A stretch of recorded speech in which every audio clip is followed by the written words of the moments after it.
Dear students, hope कि आप सारे अच्छे से होंगे और आप लोगों ने आपकी पढ़ाई जो है बड़े अच्छे से चल रही होगी। क्योंकि हम लोगों ने पहले वाले सीरीज में यूनिट नंबर फर्स्ट और यूनिट नंबर सेकंड यानी लिविंग वर्ल्ड और बायोलॉजिकल क्लासिफिकेशन के इंपॉर्टेंट क्वेश्चन डिस्कस किए थे। अब हम लोग दूसरे यूनिट्स की तरफ बढ़ते हैं। तो दूसरे यूनिट्स में सबसे पहले जो यूनिट हम लोग स्टार्ट करेंगे वो है आप लोगों का बायोमॉलिक्यूल्स। तवज्जो रखिएगा, बायोमॉलिक्यूल्स ये हम लोगों का अब का टॉपिक होगा, बायोमॉलिक्यूल्स। अब ये बायोमॉलिक्यूल्स किनको हम लोग कहते हैं? हम लोग कहते हैं जितने भी लिविंग ऑर्गेनिजम्स हैं, चाहे वो प्लांट्स हो, एनिमल्स हो, फंजी हो, बैक्टीरिया हो, उनके अंदर जो ऑर्गेनिक कंपाउंड्स पाए जाते हैं उन्हें हम लोग कहते हैं बायोमॉलिक्यूल। जो एक लिविंग ऑर्गेनिज्म को, वो ऑर्गेनिक कंपाउंड जो एक लिविंग ऑर्गेनिज्म के जिस्म के अंदर पाए जाते हैं और उसको जिंदा रखने में मदद करते हैं, what we call them as biomolecule. Simplest definition हम लोग इनको कहते हैं molecules of life, molecules of life. Second one चीज जो आप लोग इनके बारे में याद रखोगे, ये क्या है? Organic compounds. ठीक है ना, ये सिंपली होते हैं ऑर्गेनिक कंपाउंड्स। अब ये जो बायोमॉलिक्यूल्स है ये हमारे पास दो टाइप्स के, एक जिनको हम लोग कहते हैं बायो माइक्रोमॉलिक्यूल्स, बायो माइक्रोमॉलिक्यूल्स। अब ये बायो माइक्रोमॉलिक्यूल्स किनको कहते हैं? कोई भी ऑर्गेनिक कंपाउंड या कोई भी ऑर्गेनिक मॉलिक्यूल जिसका मॉलिक्यूलर मास हो, मॉलिक्यूलर मास लेस देन कितना हो? 1000 डेल्टॉन। यानी कोई भी ऐसा मॉलिक्यूल जिसका मॉलिक्यूलर मास लेस देन 1000 डेल्टॉन्स हो, उसे हम लोग कहते हैं बायो माइक्रोमॉलिक्यूल। जैसे फॉर एग्जांपल अगर यहां पे हम लोग ले लेते हैं अमाइनो एसिड, याद रखिएगा, जैसे हम लोग ले लेते हैं मोनोसैकेराइड्स, जैसे हम लोग यहां पे ले लेते हैं फैटी एसिड्स, ठीक है ना। सेकंड वन जिनको आप लोग कहते हो बायो मैक्रोमॉलिक्यूल्स।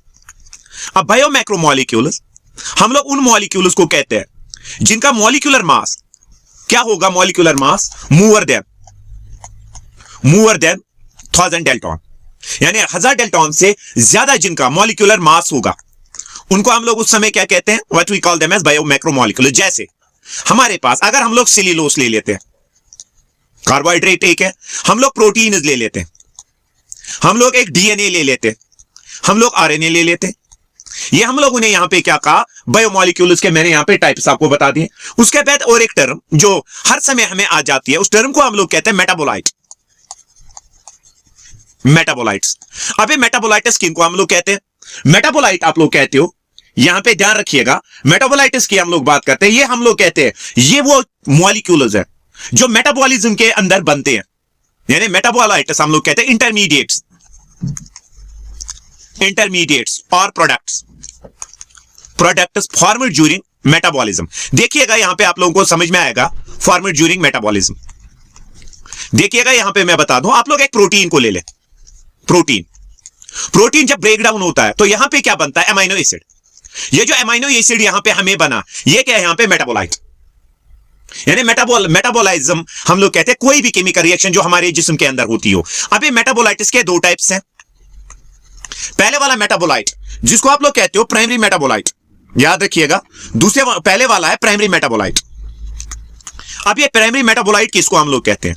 हम लोग कहते हैं ये वो मॉलिक्यूल है जो डायरेक्टली इन्वॉल्व होता है, that is involve, directly involved in, किसमें इन्वॉल्व होता है? ग्रोथ में। जैसे प्रोटीन है डेवलपमेंट में या रिप्रोडक्शन में, ठीक है ना। इसमें आपके आ जाते हैं कार्बोहाइड्रेट्स, याद रखिएगा, इसमें आपका आ जाता है प्रोटीन्स, इसमें आपके आ जाते हैं लिपिड्स, इसमें आ जाते हैं न्यूक्लिक एसिड, डीएनए और आरएनए, ठीक है ना। तो उसके बाद यहां पे हम लोग दूसरा टाइप ले लेते हैं जिस मेटाबोलाइट को आप लोग कहते हो सेकेंडरी मेटाबोलाइट। अब ये सेकेंडरी मेटाबोलाइट हम लोग किसको कहेंगे? ये भी हमें पता होना चाहिए। सेकेंडरी मेटाबोलाइट हम लोग कहते हैं ये डायरेक्टली किसी प्रोसेस में इन्वॉल्व नहीं होता है, बट इकोलॉजिकल फंक्शन इसकी होती है। जैसे हमारे पास एंटीबायोटिक है, एंटीबायोटिक्स, ये कौन से? Secondary metabolites. अब इसके बाद हम लोग थोड़ा सा आगे चलते हैं। अब हमारे पास अगर यहां पे हम लोग बात करें, प्राइमरी मेटाबोलाइट की बात होगी, सेकेंडरी मेटाबोलाइट की बात होगी, तो इसके बाद हम लोग आगे चलते हैं। अब अगर हम लोग देखें बॉन्ड्स की बात करें, पहले हम लोग ले लेते हैं कार्बोहाइड्रेट। कार्बोहाइड्रेट किनको आप लोग कहते हो? वो ऑर्गेनिक कंपाउंड्स जिनमें पाए जाते हैं पॉलीहाइड्रोक्स, यानी एक से ज्यादा पॉलीहाइड्रोक्स, एल्डिहाइड्स और कीटोन्स। यानी जब कभी भी कोई भी ऑर्गेनिक कंपाउंड जिसमें एक से ज्यादा हाइड्रोक्सियल ग्रुप और उसके साथ एल्डाइड और कीटोन अटैच हो, उन्हें हम लोग क्या कहते हैं? कार्बोहाइड्रेट्स। या पुराने जमाने में कार्बोहाइड्रेट कहते थे हम लोग उन ऑर्गेनिक मॉलिक्यूल्स को जिनमें कार्बन, हाइड्रोजन और ऑक्सीजन पाया जाता था, और हाइड्रोजन और ऑक्सीजन किस रेशियो में थे? 2:1, जैसे वो वाटर में प्रेजेंट हुआ करते थे। अब कार्बोहाइड्रेट्स के 3 टाइप्स हैं। पहले वाला टाइप है मोनोसैकेराइड्स। मोनोसैकेराइड्स क्या है? ये यहां पे है मोनोसैकेराइड्स। अगर देखें, ये माइक्रोमोलिक्यूल है। जैसे फॉर एग्जांपल अगर हम लोग ग्लूकोज ले लेते हैं, ठीक है ना, जैसे हम लोग सक्रोज ले लेते हैं, यहां पे ग्लूकोज के बाद जैसे हम लोग यहां पे गैलेक्टोज ले लेते हैं। मोनोसैकेराइड्स हम लोग कहते हैं उन कार्बोहाइड्रेट्स को जिनको आप लोग फर्दर ब्रेक डाउन नहीं कर सकते हो। उसके बाद दूसरा जो कार्बोहाइड्रेट हम लोग ले लेते हैं जिनको हम लोग कहते हैं oligosaccharides.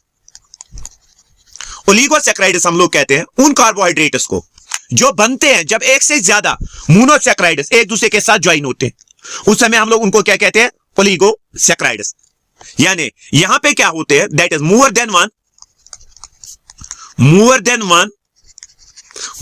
One monosaccharides join. Saccharides join. जैसे हमारे पास है फॉर एग्जांपल माल्टोज। माल्टोज बना हुआ होता है ग्लूकोज प्लस ग्लूकोज, यानी जब 2 ग्लूकोज मॉलिक्यूल्स बनते हैं, मिलते हैं, तो बनता है माल्टोज। इसी तरह हमारे पास लैक्टोज है जो दूध में पाया जाता है, इसमें भी ग्लूकोज प्लस गैलेक्टोज। इसी तरह हमारे पास अगर हम लोग देखें बहुत सारे ऐसे हमारे पास हैं। अब इसके बाद तीसरा जो हम लोग ले लेते हैं जिनको हम लोग कहते हैं पॉलीसैकेराइड्स। अब ये जो पॉलीसैकेराइड्स है इनकी तरफ ध्यान रखिएगा। ये क्या है? पॉलीसैकेराइड्स। पॉलीसैकेराइड्स है मैक्रोमोलिक्यूल्स, याद रखना, मैक्रोमोलिक्यूल्स। अब इनमें भी टाइप्स है। एक है होमोपॉलीसैकेराइड। होमोपॉलीसैकेराइड्स हम लोग उन कार्बोहाइड्रेट्स को कहते हैं जो एक ही टाइप के मोनोसैकेराइड से बने हो। क्या बने हो? एक ही टाइप के मोनोसैकेराइड से। जैसे एग्जांपल के तौर पे अगर हम लोग यहां पे ले लेते हैं, एग्जांपल के तौर पे अगर मैं पहला जो मैं ले लेता हूं यहां पे स्टार्च जो ग्लूकोज मॉलिक्यूल से जुड़ा हुआ होता है। दूसरा अगर हम लोग ले ले ग्लाइकोजन जो एनिमल्स में पाया जाता है, स्टोर्ड फूड, ये भी किससे बना है? इसे और एक नाम कहते हैं एनिमल स्टार्च। इसी तरह हमारे पास है हेटेरोपॉलीसैकेराइड्स। ठीक है ना, जैसे काइटिन है, जैसे हमारे पास सिल्यूलोस है। ये तो यहां पे बात होगी किनकी? हमारे पास ये बात होगी हमें यहां पे यानी कार्बोहाइड्रेट्स की। तो इसी के साथ हम लोग अगर देखें, अगर ये आप लोग मान लेते हो ये कार्बोहाइड्रेट है, ये एक कार्बोहाइड्रेट मोनोसैकेराइड, ये दूसरा मोनोसैकेराइड, ये तीसरा मोनोसैकेराइड, ये एक दूसरे के साथ जुड़े हुए होते हैं। इनके अंदर जो बॉन्ड पाया जाता है उस बॉन्ड को कहते हैं ग्लाइकोसाइडिक बॉन्ड। चलते हैं इसके बाद दूसरा मॉलिक्यूल जो हम लोग अब ले लेते हैं, जिस मॉलिक्यूल को आप लोग कहते हो what you call it as, आप लोग उनको कहते हो प्रोटीन्स। यानी प्रोटीन्स की अगर हम लोग बात करें, प्रोटीन्स देखिएगा, प्रोटीन्स की अगर बात करें यहां पे प्रोटीन्स की अगर इटसेल्फ हम लोग बात करें, प्रोटीन्स इटसेल्फ है बायो मैक्रोमोलिक्यूल, यानी ये माइक्रोमोलिक्यूल नहीं है। अब प्रोटीन्स के अगर हम लोग देखें प्रोटीन्स किन से बने? ये प्रोटीन्स बने हुए कंपाउंड से जिन्हें हम लोग कहते हैं अमीनो एसिड। ये देखिएगा अमीनो एसिड किनको आप लोग कहते हो? कोई भी ऑर्गेनिक कंपाउंड जिसमें एक एमाइन ग्रुप हो और दूसरा कार्बोक्सिल ग्रुप, इनको हम लोग क्या कहते हैं? What we at that time call them as amino acids. यानी अमीनो एसिड जो है वो है बिल्डिंग ब्लॉक्स। किसके बिल्डिंग ब्लॉक्स है? प्रोटीन्स के।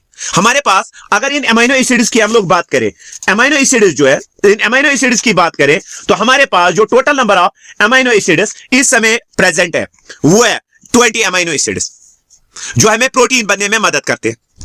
20 अमीनो एसिड्स। इनमें से टाइप्स इनके हैं। पहला एसेंशियल अमीनो एसिड।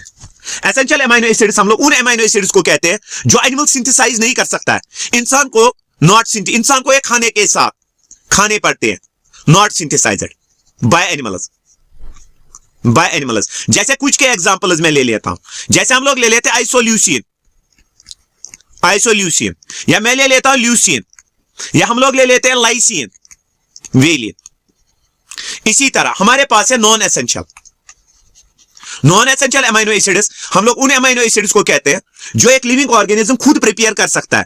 जैसे हमारे पास है एलिन, जैसे हमारे पास है अर्जिनिन, ठीक है ना, एटसेट्रा। और एक पॉइंट बार बार आ जाता है हमारे पास, जो क्वेश्चन बार बार आ जाता है वो आ जाता है कि हमें अगर देखें, ये तो अमीनो एसिड्स की बात होगी, यहां पे अमीनो एसिड 1, यहां पे अमीनो एसिड 2, यहां पे तीसरा अमीनो एसिड। ये अमीनो एसिड्स एक दूसरे के साथ जुड़े हुए होते हैं bye means of peptide bonds.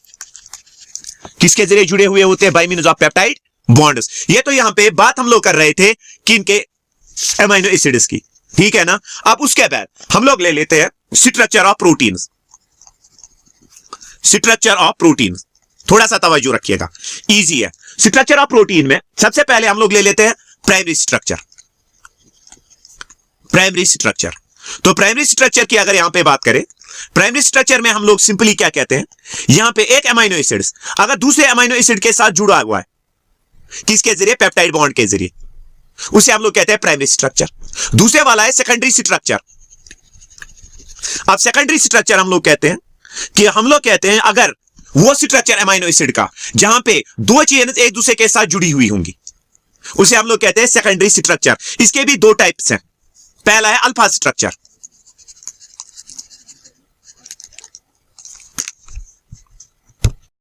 Structure की अगर बात करें हम लोग, यहां पे अगर ये प्रोटीन चेन है, सिंगल चेन, ये देखिए, अगर प्रोटीन चेन्स में ध्यान रखिएगा, प्रोटीन चेन्स में ऑक्सीजन और कार्बोक्सिलिक, ध्यान रखिएगा, यहां पे एक साइड से कार्बोक्सिलिक ग्रुप और दूसरे साइड से एमाइन ग्रुप, एमाइन ग्रुप, इनके दरमियान अगर हाइड्रोजन बॉन्ड होगा with in the same chain, उस समय हम लोग इसको कहते हैं अल्फा स्ट्रक्चर। उसके बाद हम लोग ले लेते हैं बीटा स्ट्रक्चर। बीटा स्ट्रक्चर में अगर हम लोग दो चेन्स ले लेते हैं, अब दो चेन्स के बीच में अगर हाइड्रोजन बॉन्ड होगा, वो भी किस किस के दरमियान? कार्बोक्सिल और एमाइन ग्रुप के अंदर, उसे हम लोग क्या कहते हैं उस समय? What we at that time called it as beta structure. ये तो यहां पे इसकी बात होगी प्रोटीन्स की। अब हम लोग ले लेते हैं उसके बाद जो इंपॉर्टेंट क्वेश्चन जो हम लोग प्रोटीन्स के बाद जो यहां पे हम लोग ले लेते हैं, वो है नेक्स्ट क्वेश्चन जो हम लोग प्रोटीन्स के बाद यहां पे ले सकते हैं, वो है आप लोगों का nucleic acid. Nucleic acids, nucleic acid सबसे पहले बायो मैक्रोमोलिक्यूल। हम लोग ये कहते हैं these are the molecules which act as a genetic material. इनके आपके पास दो टाइप्स हैं, डीएनए और आरएनए। डीएनए होता है double chain, double chain, double chain, ये होता है सिंगल चेन। इतना तो सबको याद रहेगा। इसके बाद इसके अंदर पाया जाता है pentose sugar, deoxyribose, deoxyribose. Second one जो दूसरी चीज जरूरत पड़ती है, नाइट्रोजीनियस बेसिस। नाइट्रोजीनियस बेस कौन जरूरत पड़ती है? एडनियन, थाइमिन, गाइनियन, साइटोसिन। यहां पे अगर हम लोग देखें, यहां पे जो नाइट्रोजीनियस बेसिस आरएनए में जरूरत पड़ती है वो है यूरेसिल, थाइमिन, गाइनियन, साइटोसिन। अब इसके बाद थोड़ा सा आगे चलते हैं। हमारे पास जो आरएनए है, आरएनए दो टाइप्स के, एक है जेनेटिक आरएनए। जेनेटिक आरएनए किन में पाया जाता है? सर्टेन वायरसेस में। उसके बाद जो दूसरा हमारे पास है non genetic, non genetic RNA. Non genetic RNA के भी तीन टाइप्स है हमें। पहला है आरआरएनए जो राइबोसोम्स को बनने में मदद करता है। दूसरा है टीआरएनए, इसका काम है ट्रांसफर, क्या करना? Amino acid, transfer amino acid to ribosomes, किसके लिए? प्रोटीन बनाने के लिए। तीसरा है एमआरएनए, मैसेंजर आरएनए। इसके अंदर क्या प्रेजेंट होती है? Coded information. किसके लिए प्रेजेंट होती है coded information? Coded information for किन के लिए इंफॉर्मेशन जरूरत होती है? Coded information for protein synthesis. ठीक है ना। यहां पे ये तो यहां पे हम लोगों का मॉलिक्यूल हो गया बायोमैक्रो मॉलिक्यूल। जो मैंने यहां पे बात करी वो मैंने बात करी यहां पे डीएनए की या आरएनए की। ठीक है ना। इसके बाद यहीं पे हम और एक क्वेश्चन एक उठाएंगे जो इंपॉर्टेंट क्वेश्चन है यहां पे, वो है एंजाइम्स और एक यूनिट एंजाइम्स। एंजाइम्स सिंपली हम लोग कहते हैं ये वो बायोमॉलिक्यूल्स होते हैं, ध्यान रखिएगा, ये प्रोटीनियस मॉलिक्यूल्स होते हैं जो एक्ट करते हैं as a catalyst. Simplest definition हम लोग इनकी ले लेते हैं, बायोकैटलिस्ट, यानी जो हमारे जिस्म के अंदर मेटाबॉलिज्म को एक्सेलरेट करवाते हैं, उनको हम लोग at that time what we call them as enzymes. Enzymes के जनरली हमारे पास दो टाइप्स हैं। पहला ले लेते हैं सिंपल एंजाइम। सिंपल एंजाइम्स आप लोग उन एंजाइम्स को कहते हो जो सिर्फ प्रोटीन से बनी हो, ओनली प्रोटीन इज प्रेजेंट। याद रखिएगा, ओनली प्रोटीन इज प्रेजेंट। जैसे हमारे पास है फॉर एग्जांपल पेप्सिन, हमारे पास और एक है जिसको ट्रिप्सिन हम लोग कहते हैं। इसी तरह जो दूसरी कैटेगरी हम लोगों की है जिन्हें हम लोग कहते हैं कंजुगेटेड एंजाइम्स। याद रखिएगा, कंजुगेटेड एंजाइम्स आप लोग उन एंजाइम्स को कहते हो जो दो पार्ट से बने। एक पहले वाला पार्ट होता है प्रोटीनेशियस पार्ट, सेकंड वन जो इसका पार्ट होता है, ध्यान रखिएगा यहां पे प्रोटीनेशियस पार्ट, दूसरा वाला होता है नॉन प्रोटीनेशियस। ये जो प्रोटीनेशियस पार्ट है इसको कहते हैं एपो एंजाइम। कभी कभार क्वेश्चन आ जाता है, that is the proteinaceous part of an enzyme is called as apoenzyme. जबकि ये जो नॉन प्रोटीनेशियस पार्ट होता है, ध्यान रखिएगा, नॉन प्रोटीनेशियस पार्ट को हम लोग कहते हैं कोफैक्टर। क्या कहते हैं? कोफैक्टर। ठीक है ना।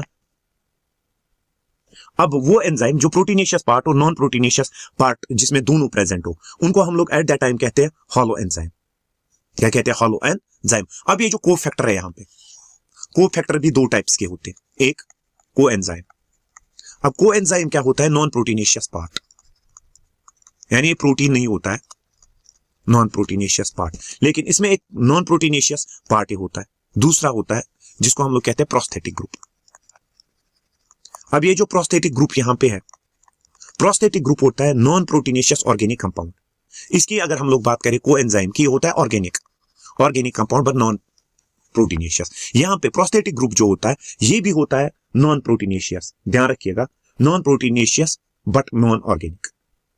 ध्यान रखिएगा, यहां पे जैसे हम लोग ले लेते हैं, यहां पे हो सकता है मेटल आयन कोई, ये तो यहां पे एंजाइम की बात होगी। ऑर्गेनिक पार्ट जो एंजाइम का होगा, अगर ऑर्गेनिक पार्ट है किसका? कोफैक्टर का, उसे कहते हैं कोएंजाइम। अगर मेटालिक आयन है then it is called as prosthetic group. ठीक है ना। यहां पे उसके बाद हम लोग थोड़ा सा आगे चलते हैं, जो क्वेश्चन की तरफ यहां पे हम लोग बढ़ेंगे। आगे क्या क्वेश्चन होगा हम लोगों का? तो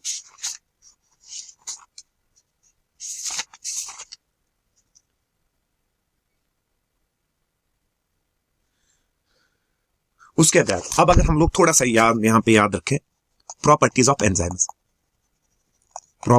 एंजाइम्स। सबसे पहले मोस्ट ऑफ द एंजाइम्स जो है वो होते हैं प्रोटीनेशियस नेचर, एक्सेप्ट, सिवाय कुछ के, एक्सेप्ट जैसे हमारे पास है राइबोजाइम। ठीक है ना। दूसरा, इनका जो मॉलिक्यूलर वेट होता है, वो जनरली जो है वेरिएबल होता है, एक जैसा नहीं होता है। ये 6000 डेल्टॉन्स भी हो सकता है। ठीक है ना। ये 460000 डेल्टॉन्स भी हो सकता है। अब उसके बाद अब अगर ये देखें, ये मेटाबॉलाइज्म में मदद कर देता है, केमिकल रिएक्शन में डिकम्पोजिशन भी करवा सकता है और कॉम्बिनेशन भी करवा सकता है। इनकी सेंसिटिविटी जो होती है, या यहां पे अगर हम लोग देखें इनकी एफिशिएंसी बहुत ज्यादा होती है। यानी एफिशिएंसी मींस ये कोई भी केमिकल रिएक्शन जो है वो तेज करवा सकते हैं। ठीक है ना। यहां पे लार्जेस्ट एंजाइम जो हमारे पास है, जो सबसे ज्यादा रिएक्शन करवाता है, वो है कैटालेज। ठीक है ना। फिफ्थ वन, ये होते हैं highly specific means particular enzyme जो है पर्टिकुलर केमिकल रिएक्शन करवा सकता है। ठीक है ना। ये तो यहां पे थे दो यूनिट जो अभी हमने यहां पे पढ़े, एंजाइम्स। और कौन सा यहां पे पढ़ा हम लोगों ने? एंजाइम्स से पहले मैंने बायोमोलिक्यूल्स आप लोगों को बताया यहां पे। इसके बाद सीधे जिस क्वेश्चन की तरफ हम लोग चलेंगे, यहां पे वो क्वेश्चन है आप लोगों का, तो सिंपलेस्ट क्वेश्चन मैं यहां पे आप लोगों को उस यूनिट की तरफ ले जाता हूं, वो है सेल आप लोग कहते हो structural and functional unit of life. 1838 और 1839 में, ध्यान रखिएगा, 1838 एंड 1839 में दो थ्योरीज आई थी। एक को देने वाला था, ध्यान रखिएगा, एक को देने वाला था स्टिल्डन और दूसरे को देने वाला था सिचवान। इन दोनों ने क्या कहा था? इन दोनों ने कहा था, इस स्टिल्डन ने कहा था, तो थोड़ा सा ध्यान रखिएगा, इसने कहा था प्लांट जो है they are composed of cells. Schwann ने कहा था एनिमल्स जो है ये सेल से बने। और 1839 में सेल थ्योरी एक वजूद में आई। ध्यान रखिएगा, जिस सेल थ्योरी जो है, इन दोनों की थ्योरीज को मिला के क्या बना? Cell theory. अब सेल थ्योरी कहते हैं कि दुनिया में जितने भी लिविंग ऑर्गेनिजम्स हैं वो किन से कंपोज किए गए हैं? सेल से। लेकिन इन्होंने क्या कहा था इससे पहले सेल थ्योरी में एक ड्रॉबैक था कि सेल जो है नॉन लिविंग थिंग्स की तरह बनती है। लेकिन हमारे पास एक थ्योरी है ओमनिस सेल्यूला डिसेल्यूला। डीसेल्यूलर। ये कहती है हमें, ये विर्चो ने दी है, न्यू सेल्स बनने के लिए पुरानी सेल्स होनी चाहिए, तब जाके हमारे पास नई सेल्स जो है वो बनती है। इसके बाद हम लोग कुछ ले लेते हैं यहाँ पे, जैसे हम लोग कुछ सेल ऑर्गेनेलीज की बात करें यहाँ पे, हम लोग सबसे पहले सेल ऑर्गेनेली एक ले लेते हैं, राइबोसोम, जिसको आप लोग दूसरा नाम कहते हो protein factory of cell, protein factory of cell. अब इसकी अगर बात करें, ये जो राइबोसोम है ये दो चीजों से बना है, एक आरआरएनए, दूसरे वाला जो इसके अंदर प्रेजेंट होते हैं प्रोटीन।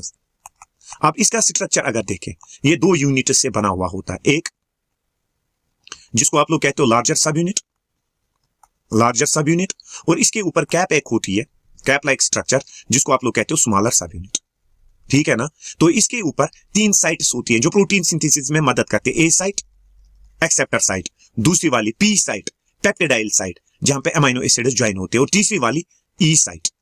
कौन सी वाली? ई साइट। अब राइबोसोम्स का अगर काम देखें, राइबोसोम्स का काम है जनरली फॉर्मेशन ऑफ प्रोटीन, यानी प्रोटीन को बनने में अगर हम लोग बात करें तो प्रोटीन को बनने में जो चीज हमें मदद दे देती है, वो कौन मदद दे देती है हमें? दैट गिव्स अस हेल्प, जो मदद करती है वो हमें मदद करती है, दैट इज राइबोसोम्स। उसके बाद अगर हम लोग देखें, हमारे पास और एक ऑर्गेनेली है जिसको आप लोग कहते हो लाइसोजाइम, सॉरी लाइसोसोम्स, और इसको कहते हैं सुसाइडियल बैग्स। क्या कहते हैं? Suicidal bags. अब अगर इनकी बात करें, इसके बाहर मेम्ब्रेन होता है, मेम्ब्रेन के अंदर होते हैं लाइटिक एंजाइम्स। ये मेम्ब्रेन बाउंड सेल ऑर्गेनेली है जिसके अंदर लाइटिक एंजाइम्स प्रेजेंट होते हैं, इनएक्टिव एंजाइम्स ये होते हैं। इसी स्ट्रक्चर को हम लोग कहते हैं लाइसोजाइम। अब लाइसोजाइम के अंदर अगर हम लोग देखें, एंजाइम होते हैं जैसे लाइपेस होता है, जैसे प्रोटीएस होता है, ठीक है ना।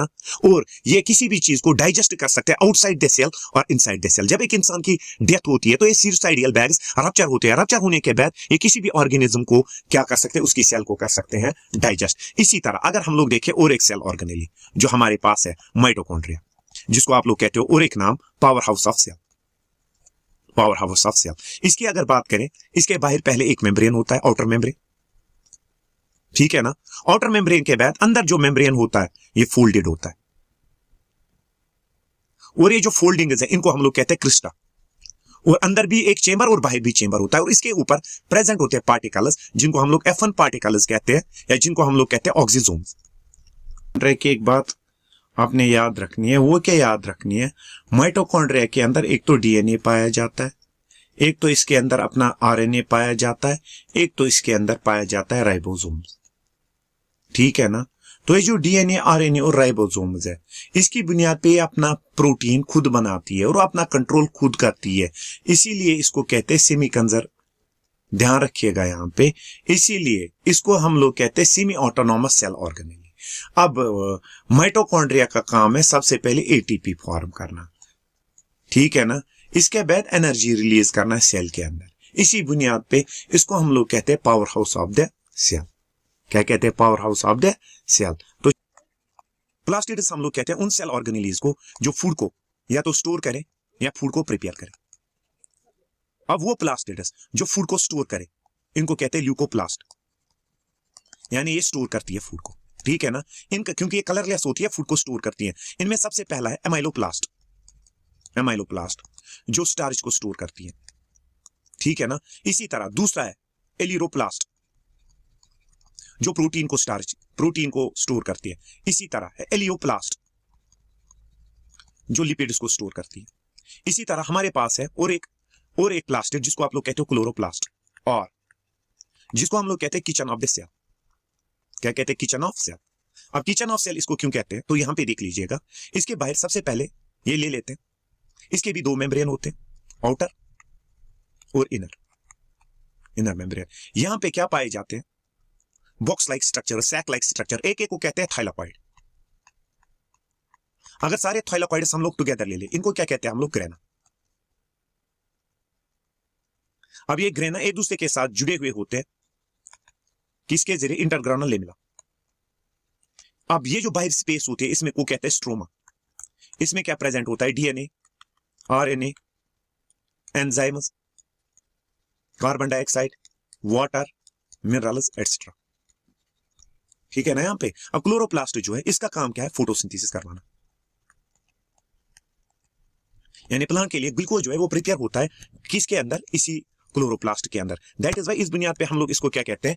इसी बुनियाद पे हम लोग इसको कहते हैं what we call it as, हम लोग इसको कहते हैं that is food factory of the plant, a food factory of the leaf या प्लांट। अब है न्यूक्लियस। न्यूक्लियस हम लोग कहते हैं डायरेक्टर ऑफ द सेल, यानी सेल के अंदर जितनी भी एक्टिविटीज होती है उनको कंट्रोल करता है न्यूक्लियस। अब देखिएगा हम लोग अगर न्यूक्लियस का स्ट्रक्चर देखें, सबसे पहले न्यूक्लियस का जो पहले वाला पार्ट होता है जिसको हम लोग कहते हैं न्यूक्लियर मेम्ब्रेन। न्यूक्लियर मेम्ब्रेन, अब ये जो न्यूक्लियर मेम्ब्रेन है ये 2 लेयर से बना हुआ होता है, एक्टोकैरियोथिका एंड एंडोकैरियोथिका। और इस मेम्ब्रेन के ऊपर क्या प्रेजेंट होते हैं? पोर्स, जिन पोर्स को हम लोग कहते हैं न्यूक्लियर पोर्स। याद रखिएगा ये न्यूक्लियर पोर्स। अब न्यूक्लियर पोर्स से क्या होता है, जितना भी मटेरियल न्यूक्लियस से साइटोप्लाज्म से न्यूक्लियस की तरफ जाना है, न्यूक्लियस से साइटोप्लाज्म की तरफ, उसे वो होता है थ्रू न्यूक्लियर पोर्स। अब देखिएगा इस न्यूक्लियस के अंदर एक स्फेरिकल स्ट्रक्चर पाया जाता है जिसको आप लोग कहते हो न्यूक्लियोलस। न्यूक्लियोलस और न्यूक्लियर मेम्ब्रेन के दरमियान जो फ्लूइड प्रेजेंट होता है, ट्रांसपेरेंट होमोजीनियस फ्लूइड, जिसको हम लोग कहते हैं न्यूक्लियोप्लाज्म। ठीक है ना। इसके बाद इस न्यूक्लियस के अंदर थ्रेड लाइक स्ट्रक्चर्स पाए जाते हैं, जिन थ्रेड लाइक स्ट्रक्चर्स को आप लोग कहते हो क्रोमोटिन। ये क्रोमोटिन क्या होता है? एक्चुअली कंडेंस्ड, क्या होता है? Condensed DNA. ठीक है ना। उसके बाद हम लोगों ने यहां पे बताया न्यूक्लियोलस। न्यूक्लियोलस क्या होता है? वो जगह, ध्यान रखिएगा, न्यूक्लियोलस जनरली क्रोमोसोम्स के उस वाली जगह पे अटैच होता है जिस जगह को हम लोग कहते हैं न्यूक्लियोलल ऑर्गेनाइजिंग रीजन या ऑर्गेनाइजर रीजन। ये तो यहां पे न्यूक्लियस की बात होगी। इसके अलावा कभी कभार आप लोगों को पूछा जाता है fluid mosaic model. Fluid mosaic model, अब फ्लूइड मोज़ेक मॉडल हमें बताता है किसके बारे में? स्ट्रक्चर ऑफ प्लाज्मा मेम्ब्रेन, यानी प्लाज्मा मेम्ब्रेन के स्ट्रक्चर के बारे में ये हमें बताता है। कौन? Fluid mosaic model. अब फ्लूइड मोज़ेक मॉडल कहता है कि ये जो हम लोगों का प्लाज्मा मेम्ब्रेन होता है ये होता है ट्राइलेमिनर। ट्राइलेमिनर इन द सेंस इसमें प्रेजेंट होते हैं आपके लिपिड्स भी, इसमें प्रेजेंट होते हैं आपके प्रोटीन्स भी, इसमें प्रेजेंट होते हैं आपके कार्बोहाइड्रेट्स।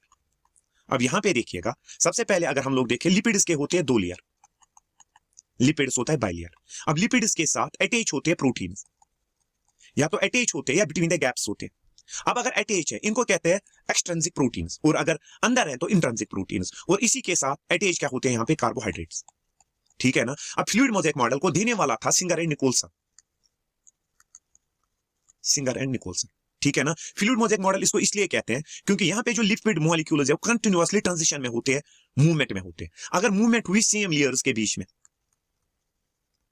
सेम लेयर्स के बीच में, या ये होती है बिटवीन द 2 लेयर्स, यानी हमने पहले कहा 2 लेयर्स के दरमियान मूवमेंट हो सकती है। ये तो था हम लोगों का 3 यूनिट्स का गेस्ट पेपर यहां पे। होप कि आप लोगों को ये वीडियो अच्छी लगी होगी। अगर अच्छी लगी हो तो लाइक, सब्सक्राइब और शेयर करना ना भूलें। शुक्रिया।